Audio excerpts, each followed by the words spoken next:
Hi, this is Maryland Comptroller Peter Franchot. I may not listen to every podcast out there, but I do listen to the Maryland Crabs. Live from a grungy kitchen table located in Annapolis, Maryland's scenic and historic capital, it's the Maryland Crabs Podcast. With each episode, your hosts, Tim Hamilton, John Fernay, and the occasional guest will dive in and pick apart the stuff that really matters most to you. We're too lazy to actually solve any of these problems, but we can definitely stir the pot. From schools, politics, parking in the fire lane, to those horrible people who drive BMWs. And here with this week's episode, live from the kitchen table, Tim Hamilton and John Fernay. It's the Merlin Crabs. Merlin? Merlin. I'm trying Change to the name. Trying to get more of a regional accent. www.merlin. See, growing up in Central Maryland, we didn't have an accent, and just 30 miles away, there is an accent, and I never got the accent. My son's getting it, and I'm trying to stomp it out of him. Is he really? My daughter's not. They say all accents come from your playmates, not your parents, but your playmates. So whoever you played with as a kid, that is where your accent comes from. There's a thing in the New York Times that talks about different dialects and accents and whatnot. It's a quiz. Very comprehensive quiz. Oh, that's the online one. Yeah, New York Times did it a couple years ago. I'm from Winston-Salem. Really? Yeah, that was weird. Huh. Yeah, no, nailed mine right on. Well, I got, I think when you go to college, you really kind of get exposed to that for the first time. First of all, every college on the East Coast is just smothered with people from Long Island, so you get all the Long Islanders there. Uh-huh. But other than that, then all of a sudden you realize that just how different, just on the East Coast, it's, just in the Northeast, you have so many different accents from Baltimore to, Baltimore and Pittsburgh are pretty close because they're German. Baltimore, Philadelphia, New York, Boston. Yeah, Erie, upstate New York, all those things it's weird. But the Maryland accent is very similar, or the Baltimore accent is very similar to Pittsburgh because it's derived from the German. Whereas I know New York is derived from the British accent and Boston's derived from the Irish. So that's why... But we don't say yins down here. We don't say yins. And that's very specific. That's central... I guess that's Pittsburgh and central Pennsylvania. Mm-hmm. That's very specific. Matter of fact, I think there's 10 accents in the country, and then there's all these sub-dialects. But the 10 accents are, I think, like Northeast, Coastal Plain here. Then you have... Western PA is their own accent in particular, and then New York and what have you. And then once you get to the Midwest, it's all just like one big glum accent. The Southwest is the same way. Like what is the accent in California? That sounded very Scandinavian. Like, oh my God, we don't have accents out here. That song Valley Girl. That was Moon Unit Zappa. Yeah, I played that. Zappa had a great song on that. Oh yeah, it was Valley Girl, right? Yeah. And there was a movie with Nicolas Cage. Yeah, I don't have much pace, But you're from Philly, and you don't have an accent. No, I don't think so. Mm-mm. I don't think so. I think everybody doesn't see their accents either. Yeah, but I'm not from Philly, and I noticed you don't have an accent. Yeah, good thing. Well, hey, it's the end of the year. Oh, by the way, you're listening to the Maryland Crabs, not Merlin Crabs. We don't want to alienate anyone.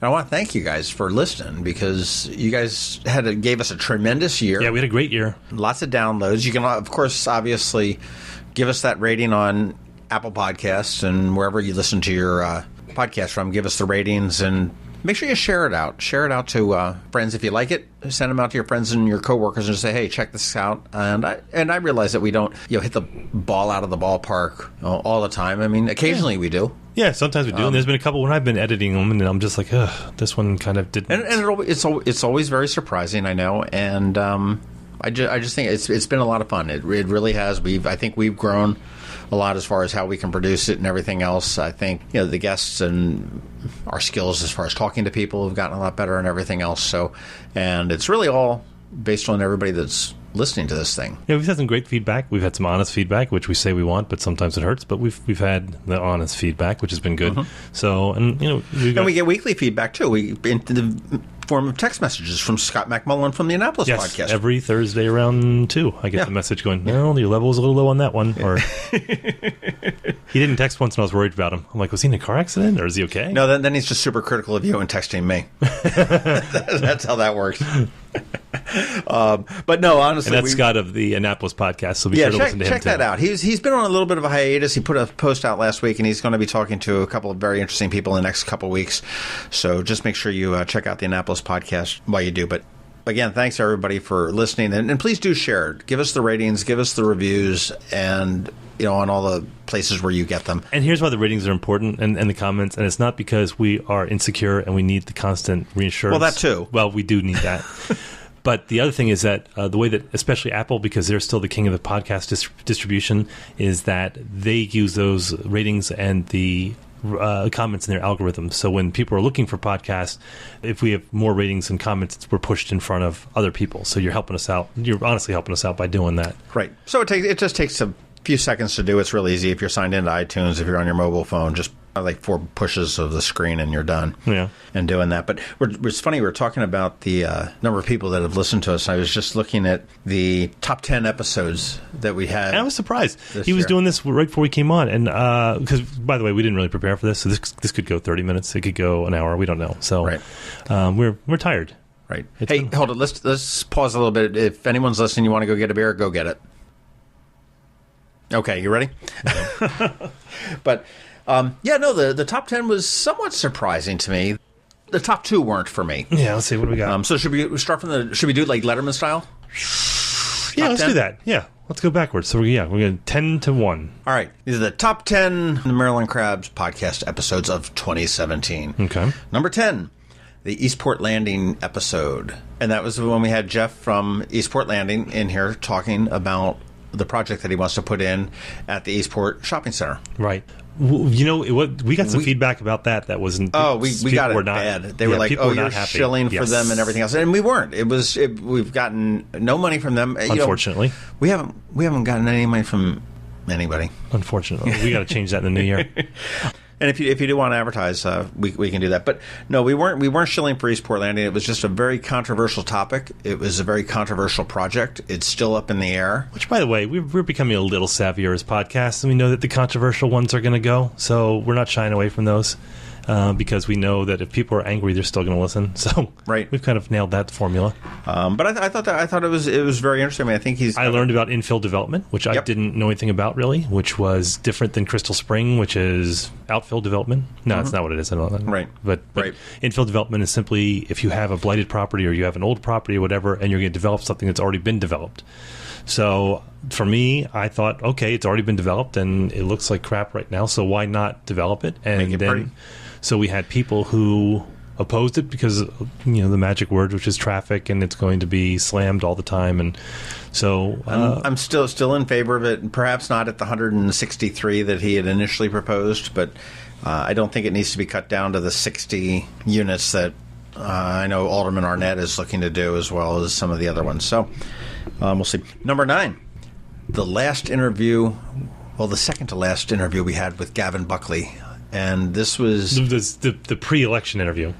Yes, this was when we interviewed the final 2 candidates going into the election. And that obviously didn't have as much time to get some steam. Right. That's why it came in at number 9. But there were certainly a lot of people. This whole election season was pretty crazy. Well, everyone was burnt out, too. Even got to the point, let's see, so we interviewed all the candidates, and then you interviewed all the aldermanic candidates, which took a lot of time. We had 2 forums. Then we had 2 forums. Then we interviewed the candidates again. I think they were on 3 times. So I got to be honest with you, at the end of it, I was just ready to be done. And even the texts we got, people were like, "Oh my God, you're so Annapolis-centric. Can we do something else?" And they were right. But we had to do it. We thought it was responsible to do. And we'll do it again. And we'll do it again. But I think at the end, you'll get pissed off again, and it'll go back to normal. But at the end, I think we had fished that pond out pretty efficiently. It was, but I think we there did. Was nothing more you could say. I mean, you sit there and you listen. You hear people say, "Hey, I appreciate what you did," and that makes me feel good, whether they listen to it an awful lot or not. Yeah. Just saying that they did and they know it's there. He was there. Number 8, still in politics, but not Annapolis politics. Our interview with Governor Larry Hogan. Now, this was very late in 2016. This was a week before Christmas. Yeah. Yep. And he laid out his agenda for the upcoming session with us. He joked around with us a little bit, had some fun, and we've got to talk to him again. He gave us more time than we asked for, to the point that we're looking at his AIDS glare. That's what people have to remember. So when we talk to any of these elected officials, they're always there with their aide, and their aide always is like, well, we got a meeting right after this, so you only get this amount of time. So when we get to the appointed time when they're supposed to leave, our subject is still talking, and the aide is glaring at us like we're doing something, and we're just kind of shrugging. Governor Hogan was hysterical because Hannah his press girl was there. She was hysterical. She's like, pointing at the watch, pointing at it, looking at us, giving us like the slashy throat thing, and we're like, hey, he wants to talk. I'm like, well, we tried to cut him off. Well, Governor, thank you very much. Well, no, I'm not quite done yet. It's okay, you can go for as long as you want. We're looking at Hannah going, well, you tell him to shut up. It's not my job. But take a listen to the Governor Hogan. And now that the session obviously is done, gearing up for another one, see how he did. Because he's going to be having an election coming up in a couple months. He's got a primary in June, and then we got a lot of contenders out there too. Yeah, I don't know about in the Republican side. Yeah, but I mean he's still by all accounts pretty popular. He is. That'll be an interesting election, and I wonder whether the Annapolis. Everyone seems to think that the Annapolis election may have been a precursor to next year's election. Whether it's going to be this big, huge Democratic wave coming over, and not that a Democratic wave in Maryland is a difficult wave to to do. I think we're the second most Democratic state in the union, behind Massachusetts. I think so. Yeah, but we've had a Republican governor before, and right. We've had one now, and he's very, very popular. So I think it's his election to lose unless something happens. I don't think it's going to be a walk-in for him. No, I think he's going to have to work for it, obviously, but he's starting from a good place. He absolutely is. Number 7, our June mayoral forum. That was fun because I was fresh back from Ireland. Right, you had your brand new suit on. You did not play by the rules that we established. Rules.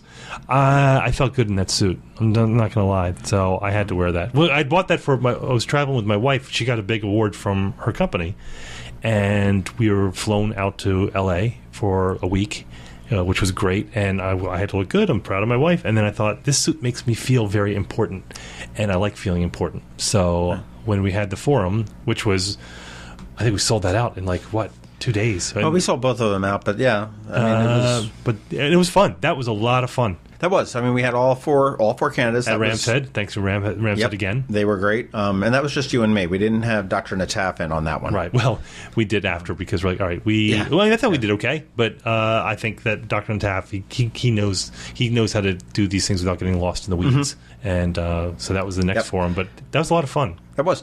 Number 6 was also, this was a 2017. This was the famous Gavin and his Ferris wheel.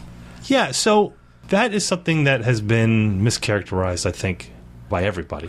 And I think for once we're the ones who are telling the truth on this. We got a call from Gavin who said, I want to talk. I have an announcement. Now, he'd already announced he was running, so that wasn't the announcement. And he said he wanted to do it on the podcast. So he went out to 49 West because that's where we do the interviews with him. We sat down, and at one point we were joking. We were kind of warming up, and he said something like, well, I have my big announcement. And John said something to the extent of, let me guess, it's the Ferris wheel. And his face fell because he goes, well, you kind of stole my thunder. And he said, I was going to call it Eye on an App. So that is what he was there to say. So flash forward to... and walking out of that, both you and I believe that he was dead serious on that. He had ideas to back it up. He says, we're going to, we can give the concession to somebody, somebody that's needy in town. Right. Maybe it's in public housing that can come out, that can run the concession for it. We can rent it for 2 years and see if it works. If it doesn't work, we can take it down. Right. So then... Views of the Bay Bridge. So when was that? That was over the summer, right? It was in March. March. So jump forward 6 months later, and John texts me a picture of the postcard that he got. He goes, look at this. And there it was. It was a picture of Gavin and a Ferris wheel with a URL to a website. And I went to the website, and it was all about, because, the Panel Ladies campaign was looking for something, at this point. And that was one item that I thought was fair game. And that's where everyone said, no, that was an off-the-cuff joke. And it wasn't an off-the-cuff joke, and I didn't think so. Well, that played through the whole thing, because when... We were all for it, by the way, because after that, we got just a sudden burst in that episode getting downloaded, which was great for us. But it was funny because Gavin, when we spoke with him the day after the election, from his bed, hungover, he said... We weren't in his bed, Gavin was. He said that we had to give us the first interview because we almost blew the election for him with the Ferris wheel, which we're not going to take credit for one way or another. That was his words and everything else, but it was... it's still a mystery as to whether it was a joke or not, and I think only the Aussie knows for sure. And he's a fun interview, too. There's some people that we do that we will interview, and it's a proper interview, which I'm not crazy about because I like the whole discussion thing. And there's people like Alex Klein and Wes Adams was like this, who totally get it, and it's just, you're kind of just riffing. Well, I remember... And Gavin is really, really good at that. I remember... Congressman Brown, Anthony Brown, he was fairly straightforward, and this is what we're going to talk about. Even when I remember I threw the one zinger out, he was talking about Mike Panelides like winning in no one saw that coming, right, or something like that. And I said, well, you can speak a little bit about not seeing things coming too. Yeah, he didn't find that funny. No, but hey, he'll get over it. But yeah, 6 was Gavin as far as well. 5. This is one of my top favorite episodes, and I had such a great time with this. Brittany Girl Dale. She was great. That was about a year ago now, right? So it was the week after, we went the week after New Year's. Yeah. So we went up to the Chesapeake Arts Center up in Brooklyn and met her there. And it was something, because I don't listen to terrestrial radio, and I listen to very little XM now. I just listen to podcasts for the most part. And I know that she's on 98 Rock, and they kind of, where they're laughing at her, and she calls in on a regular basis. I guess it's 98 Rock, right? And I didn't want it to be that. I want it to be, something where we were going to treat her like a person, talk to her like a person. We did. And it was really poignant. I thought about that a lot for the next few days after that, where, she's had a really rough life and dealt a really bad hand in a lot of cases, but has such a great attitude and just really embraces. I've said often that I wish I could go through life with the F you attitude that she has. And I don't mean that as a derogatory thing. No, it's like, I'm living life on my terms, and the fact that you want to put your terms on my life doesn't mean anything to me. Right. And I think that's just a wonderful, wonderful story. And I'll be honest, I don't live a sheltered life of any kind, but I mean, that's the first transgender person I've ever talked to at all, let alone in depth. So it was an eye-opening experience for me as well. I think that has been a big part of the Trump surge, is that I think a lot of middle America, people who don't live in areas that are ethnically diverse or have a diversity in sexuality or anything, is that,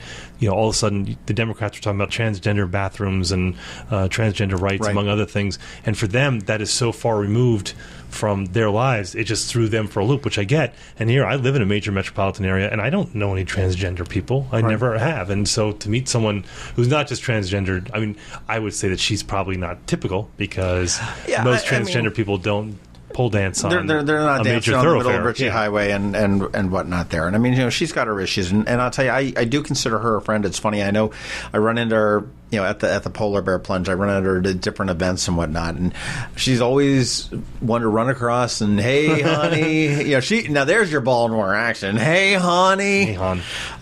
With the big hugs and everything else, and she's just tremendous. I think the cops love her, and everyone, I think sometimes they got to go reel her in a little bit, but I follow her. I guess she changes her name constantly on Instagram and Facebook and Twitter, depending on what rules she's broken. Social media mean machine. There's nothing when you get that little planet with the notifications on the bottom, right? And I'll get like 5 of them. Open it up and it says you've been tagged by Brittany Girl. I'm like, oh Jesus, what is it today?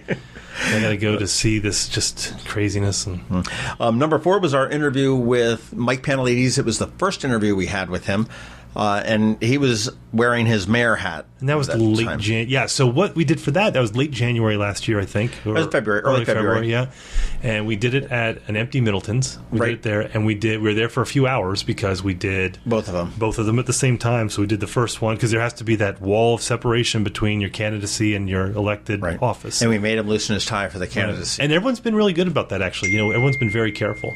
But we did the mayoral one first, and then we took like a 15-minute break, and then we jumped right into the candidacy. So he was our first. I guess we talked to Gavin before that already, and so we jumped into initially, Mike at that point. And this one was a lot about.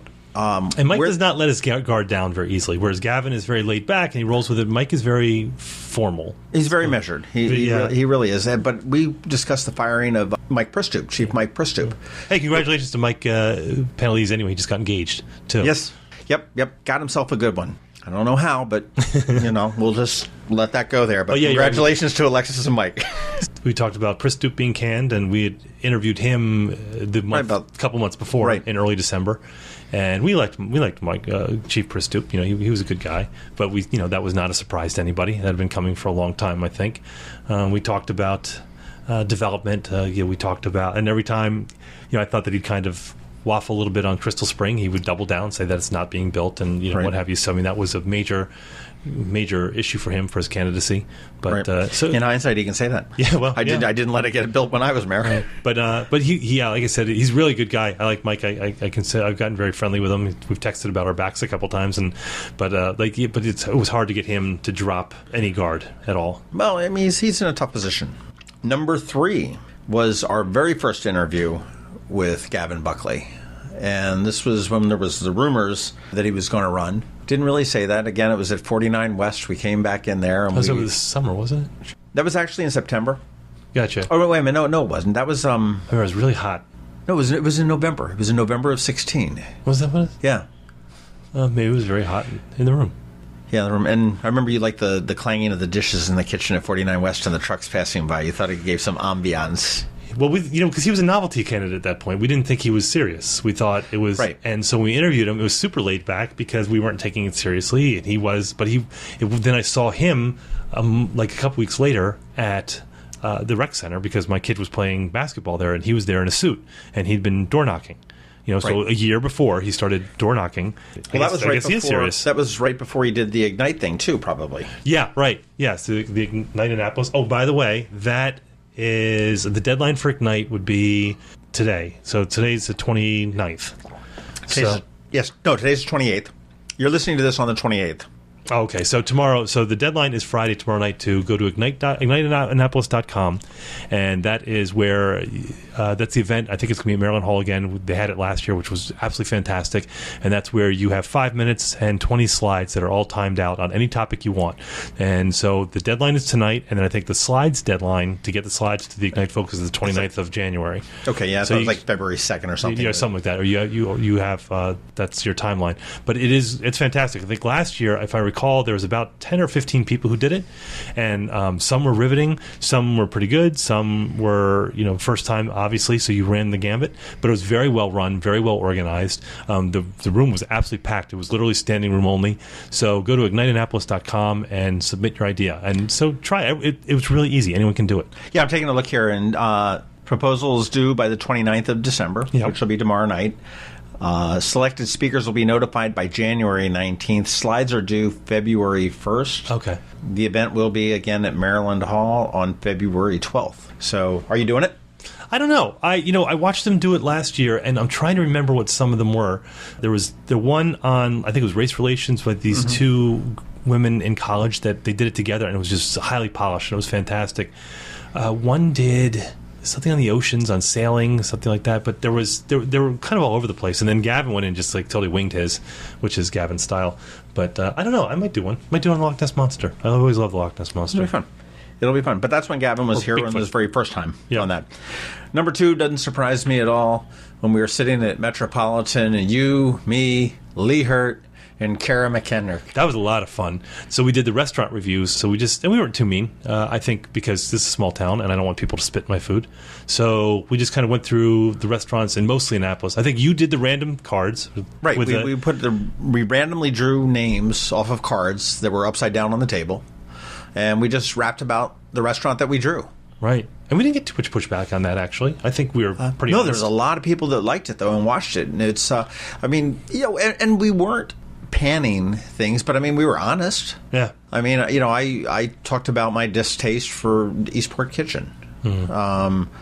And I mean, I've been back since we did that, and it was okay. Because now Kara is the Annapolis Fork. Right. So she knows food, she knows all that, whereas I just like to eat. But and Lee handles restaurants she does the marketing for Blackwall Hitch. Right. So that was a lot of fun. We did that at Metropolitan.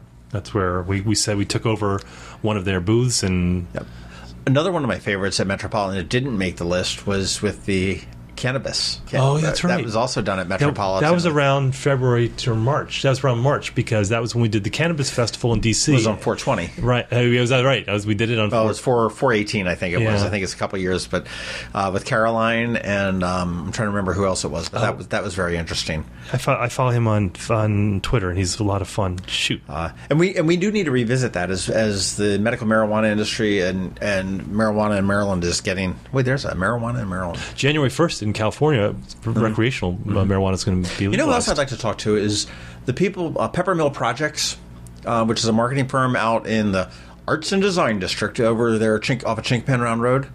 And they did a lot of the art, graphic design for Gavin's campaign. Right. But they're very progressive, very funky, and they've started a new brand called Brand Joint, or Joint Brand. And it's strictly marketing to the marijuana industry. Really? Yeah. Well, that's a niche. I mean, people, you got to think about that. Is that they're going to need marketing, they're going to need materials, they're going to need special websites, they're going to need all those things. So, it's a brand new, uncharted territory. I think it's called Brand Joint, sort of a brand marketing, brand joint. But the restaurant thing was a lot of fun, and I think that we've got new restaurants in town. We've got Flamant, which is opening up. That has opened up. There's a Belgian place. Yeah, they have waffles. So I think there's a lot of that probably ought to be an annual thing. We probably ought to sit together bring somebody else in and maybe talk about different restaurants. Yeah, I like that too. Because we can put all different cards and just pull out the ones that we didn't talk to. Yeah.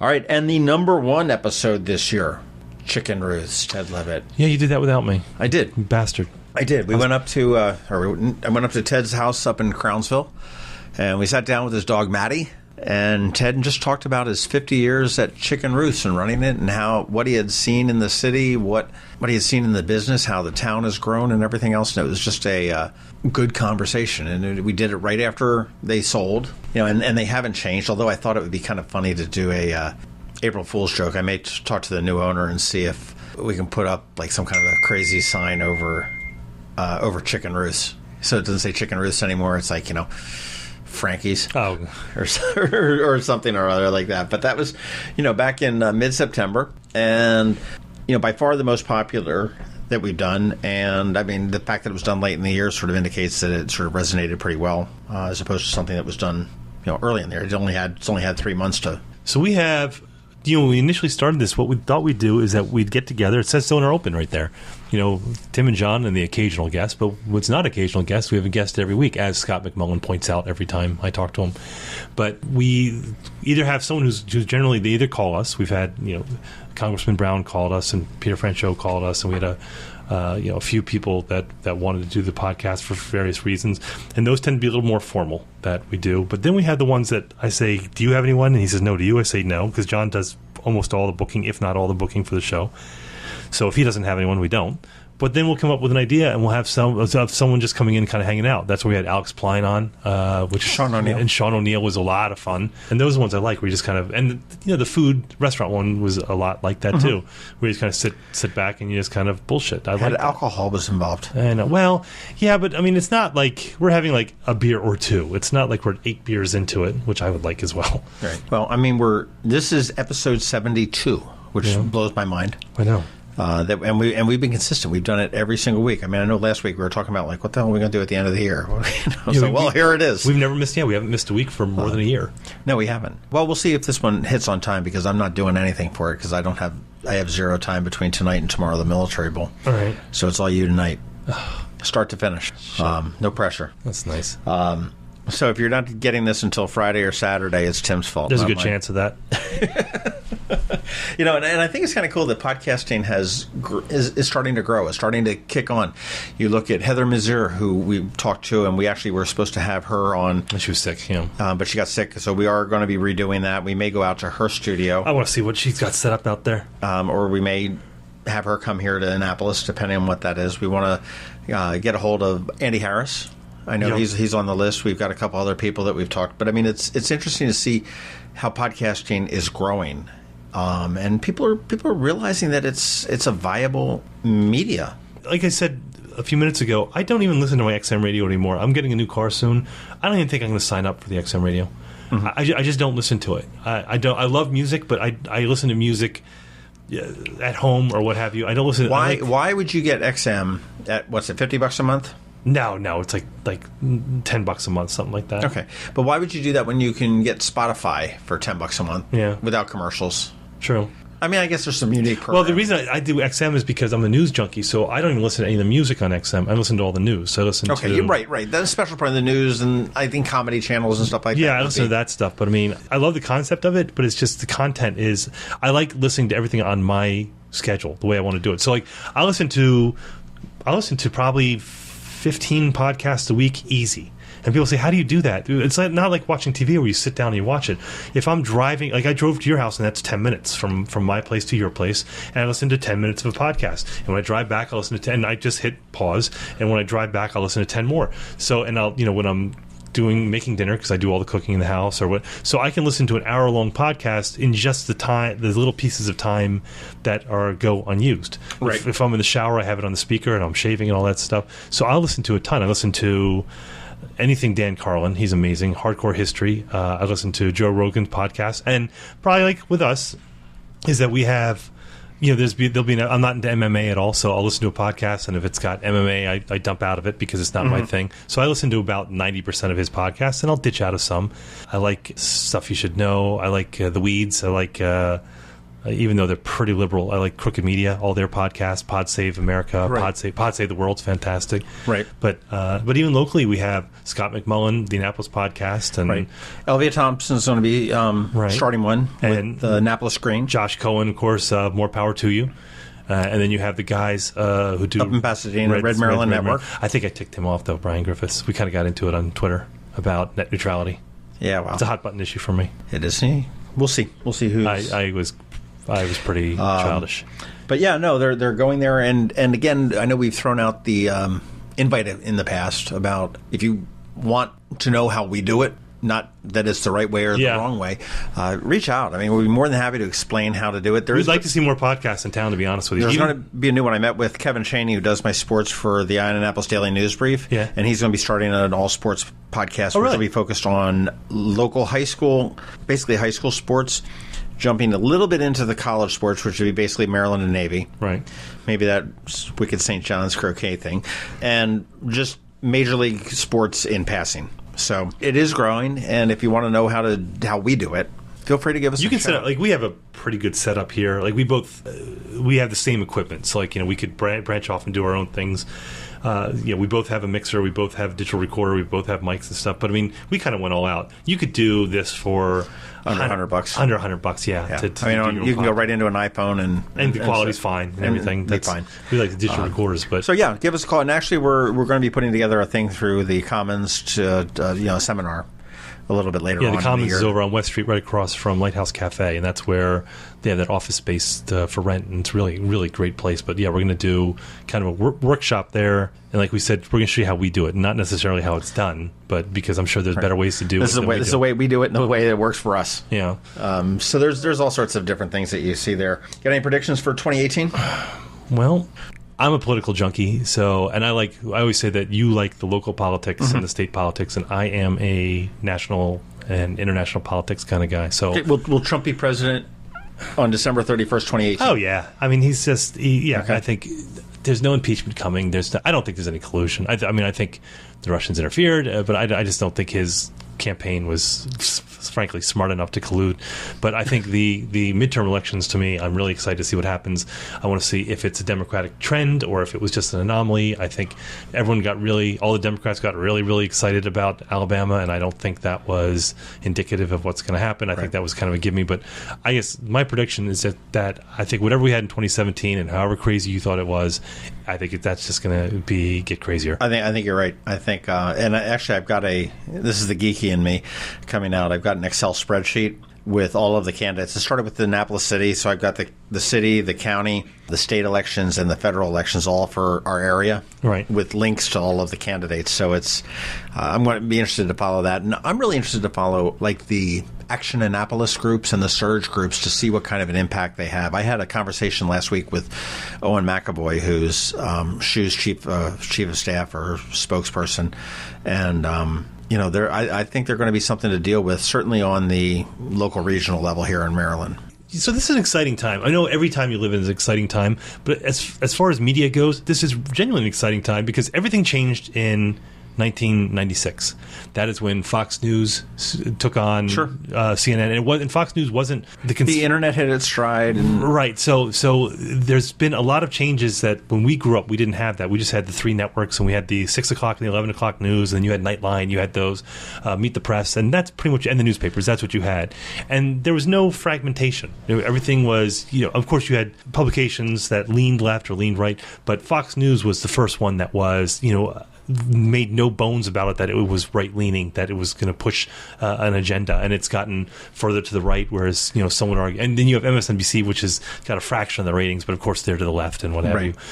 So what you just said about local groups is really interesting to me because, we were just talking about podcasting and how that's been a sea change on the way everything does, the way everything is kind of run, is that, if you want to get into radio, if you want to start a radio show, you used to have to work at a radio station, pay your dues for years, maybe get an overnight shift. And then finally, midnight shift. Right. Now, if you have something you want to say, you spend $100 for a microphone and a program, and you're podcasting, and then it's up to you that you have a product that'll attract people. So it's really equalizing the way you can reach people. So if we look at Facebook, you had ADAG, that's the Annapolis Democratic Action Group, which is sort of disappeared. Yeah, which is a Facebook page, and it was essentially one person. Right. One person who was throwing something out there, their opinion, they were super left-leaning. But now you have these groups, like you have, Red Maryland is certainly right-leaning. I mean, right. And they have, that's their message, and that's their core, and they know that, and they're reaching that audience. But then you have the Arundel Patriot, which is, they came out as that they were bipartisan, but they're not. Right. I mean, they're obviously left, at least left-leaning, right. If not, far to the left. And they are. But you have these. Real quick aside, I didn't realize this, and I haven't been able to verify it. But they said on their Facebook page they're looking for donations to continue to run and whatnot, and they said they're nonprofit. I wasn't able to find it in the Maryland list, but I don't know how updated the list is and how quickly they got it. Well, I don't know. I mean, these groups are going to... But that's my prediction, is that you're going to see more of these groups because now you can have a network. I mean, look at the Young Turks. The Young Turks is, a left-leaning media group that is based on Facebook and live streaming and YouTube, and they push a left message. That's the filter through which they see the news. But they don't have, that's their loose network. They don't have to go through cable negotiations and everything. And even Arundel Patriot, and you're seeing these networks, which is blogging, live streaming, you've got me podcasting, in Annapolis too. I mean, no, yeah, exactly, right. Yeah, you're doing the same thing. So it used to be that you weren't going to, you couldn't start a media group. You couldn't. All you had to do.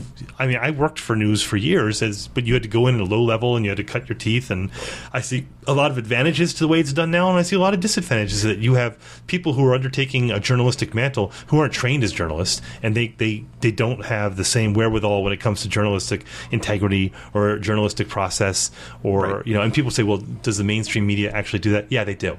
And I'm so sick of people painting them as far left-leaning. They're not. Do certain outlets lean left, like the Washington Post and the New York Times? Certainly they do, but they also follow the tenets of basic journalism, which I think that a lot of these groups that are coming up don't. Like, I think the first guy who did it was the Drudge Report. He's the first guy who broke all conventions, and he says, I'm going to be a news source. And he broke the Monica Lewinsky story. Right. And he was playing with the big guys all this time. So I think you're going to see that all the networks, you're going to see the battle between conservatives and the media, which has been going on and led by President Trump. But you're going to see a lot of these groups like Arundel Patriot and Red Maryland, Action Annapolis, right? And all you're going to see surges. To the left and right. Yeah, you're going to see that they're getting a lot more media savvy. I don't know if that's a good thing or not. I mean, the president, we're recording this a few days before it's going, or no, the day before. Right. The President Clinton said yesterday he was talking with Prince Harry. I don't know why, and it was a dig at the current president, but he was talking about the balkanization of our country because of social media. That was President Obama, not President Clinton. President Obama. Right. And he's right. It's and this is not, he's not breaking new ground, but that was recorded in the spring too. Oh, was it really? Yeah. Oh, I didn't know that. It was just released. BBC 3. That's interesting because my brother takes a very dim view of social media for that reason. I see a lot of great things with social media, but now I'm starting to fade a little bit of my enthusiasm for. Well, I faded with my enthusiasm for Facebook a long time ago because enough with your perfect lives, people. We all know it's a lie. Right. Yeah, but Twitter. Even with Twitter, that's where I get all my news. But now it's gotten like I have filters that I have news. I have gardening because I'm into gardening. I have local, and I have comedians because, I follow comedy very closely. And then you've got the porn one. Yeah, well, that's a hidden list. But even my comedian list now looks like my news list. It's all because everybody is so angry and bitter, and everyone has a voice. Right. And I included, me included. I've tried to pull back, but so my prediction is that's going to get worse in the next year. I think the whole Me Too #MeToo with the sexual assault. Right. I think what we're seeing here right now is the very tip of the iceberg on this, with Weinstein and Al Franken and the conductor of the New York Philharmonic or the opera, whatever. All these names that we hear. I think this is just really the tip of the iceberg. I think this is going to come down. I think you're going to see it hit hard in the military, and I predict in 2018 that you're going to see it hit hard in the Annapolis State House. Look, I'm surprised that it has not been more of a backlash within the political arena. I mean, there has been, a few. Al Franken, certainly. Roy Moore, I don't know if that was a sex scandal so much as a child molestation scandal, and there is a difference there. But I think there has been some accusations, but they've been kind of quiet. They've not gotten the outrage that you have in Hollywood. Look at what's... okay, we took down Al Franken. It's taken him a while to step down, but, he was taken down very quickly. Matt Lauer, 36 hours? Yeah. 2 years ago, if I told him Matt Lauer grabbed my ass or something like that, we'll look into it. Okay, we'll get back to you, and we'll, oh, come on, Matt. But now people aren't playing. And I think you're going to see some accusations. There was a thing in Vox recently by a former Washington Post intern that worked at the State House here in Maryland, right, and was come on to by delegates that are still sitting. And I don't know that she's going to come out and tell her story or name names, but there were plenty of others that were. And I know that there was a woman that used to work for WNAB that had told me a little brief story. And then there was the woman, I'm drawing a blank on the name, but she had the Facebook page that was sort of gossipy. And the anonymous one. Yeah, that one collapsed pretty quickly. That's been quiet. But I remember when she was in town, she had told me, she had alluded to some stories about misbehaving delegates, certainly as well as lobbyists as well. So I bet you'll see that you'll find that there will be some heads that roll, or certainly some people running scared in the State House throughout this session. I can be honest with you, I don't consider myself naive. I figure that I'm semi-worldly. I was stunned by the breadth of that scandal, and by that scandal I mean Hollywood and into politics, and just I had no idea.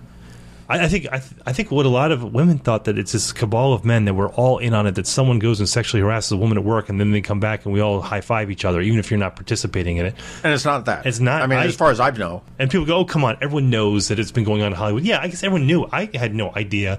Although Matt Damon got crucified, and I'm going to get crucified for maybe agreeing with him like this. He said that, the first thing he said, we're not talking about the men who didn't sexually harass, and then he got crucified for that because women were saying, oh wait, you want credit for something you should be doing anyway. That whole Chris Rock bit. Don't you want credit for doing things you should be doing? And I agree with that, I guess. But then he said, look, why we're lumping all men who are guilty of something in the Me Too into one category. I probably shouldn't be saying this because I'm just going to get lit up. But he said there is a difference between someone that is, you put their hand on the knee, like happened with Adam Sandler, where he put his hand on a woman's knee during an interview, and everyone said, "Look how uncomfortable she looks." Garrison Keillor was also right, but is there a difference between that and between Harry Weinstein, who was accused of rape, and saying, what that chasm between those two acts, even though they're both wrong, he said, it's gigantic. He said, are all those men equally bad and evil? And I guess he said that, he just got lit up for saying that, but I thought that was worth discussing at least. I don't think it's an unreasonable thing. It was now I have to say this before people flip out. Of course I'm not excusing any unwanted behavior on the part of men, and any unwanted advance, and I understand that, which is why I've never done any of that. But I am saying that I looked at Richard Dreyfuss. His comment made the most sense to me when he was accused of something, and it wasn't. And I want to say it wasn't that bad, but in comparison to, let's say, Weinstein, right?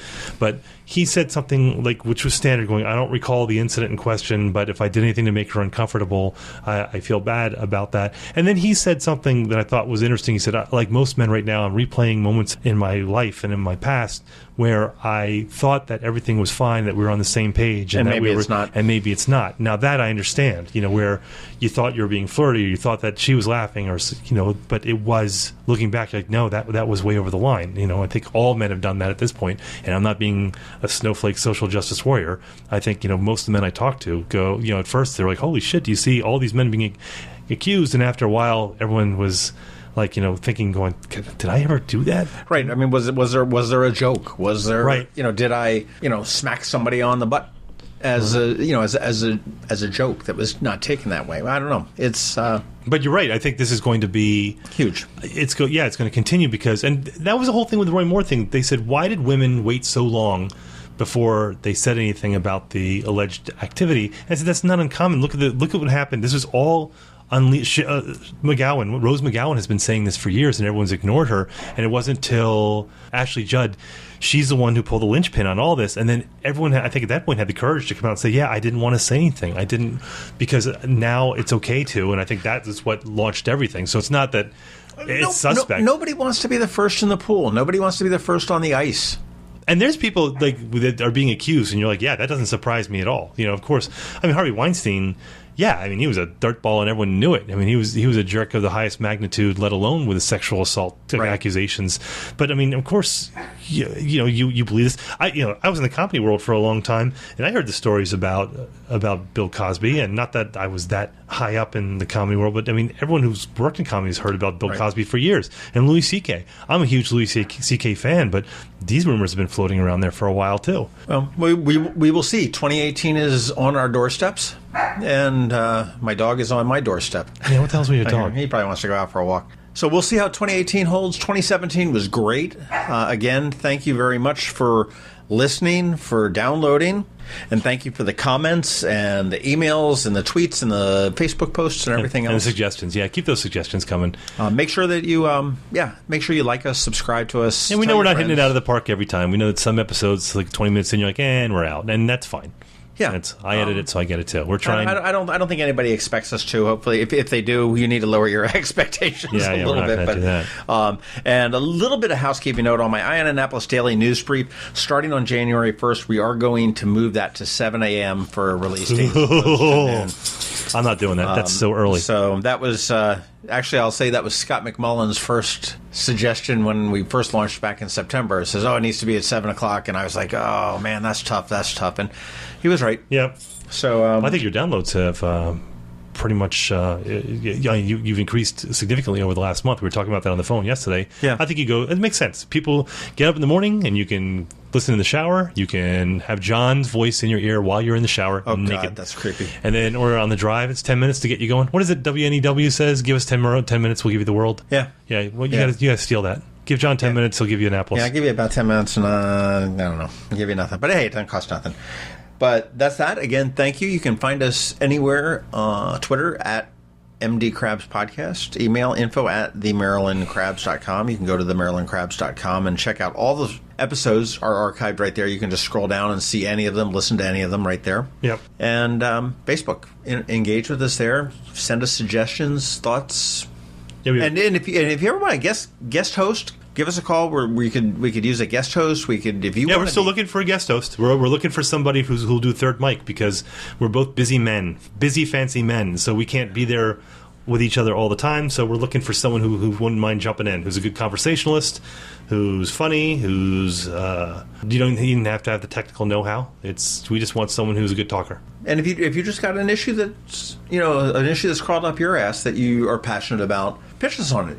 We'd be more than happy to talk about it. Sure, that's what Alex Pine did. Yeah, come on in. Alex says, hey, I want to talk about city growth. I want to talk about smart growth. Sean O'Neill did it too, about the businesses. Whatever grinds your gears. We'll listen to it. We'll see if we can do it. And we do it here at my house. We can do it at the Commons. We can do it at the Ebtide. Those are better. Yeah, those are better. We're trying to get the owner of the Ebtide on too. We've been working on her. She's a little bit tougher than Ripken. Yeah, I think he built a huge house in my neighborhood. Huge. They've been working on it for a year. They just got done. I think it's his. Yeah. Now I bet you're all pissed off that you're like second banana on him, aren't you? He's taller than me too. He beat your ass. Yeah, he's like 6'5". I'm 6'3". Well, there you go. Happy New Year to everybody. Be safe. Don't drink and drive. Take a Lyft. Take an Uber. Do whatever you do to be safe. Enjoy the New Year, and we will see you in 2018. Yep, see you then. This has been the Maryland Krabs Podcast with Tim Hamilton and John Fernay. Sure to follow them at all the regular places: Facebook, Twitter, YouTube, and online at themarylandkrabs.com. Take a moment to rate us on iTunes. Now, get the hell out of my kitchen. Seriously, go! You're still here? It's over. Go home.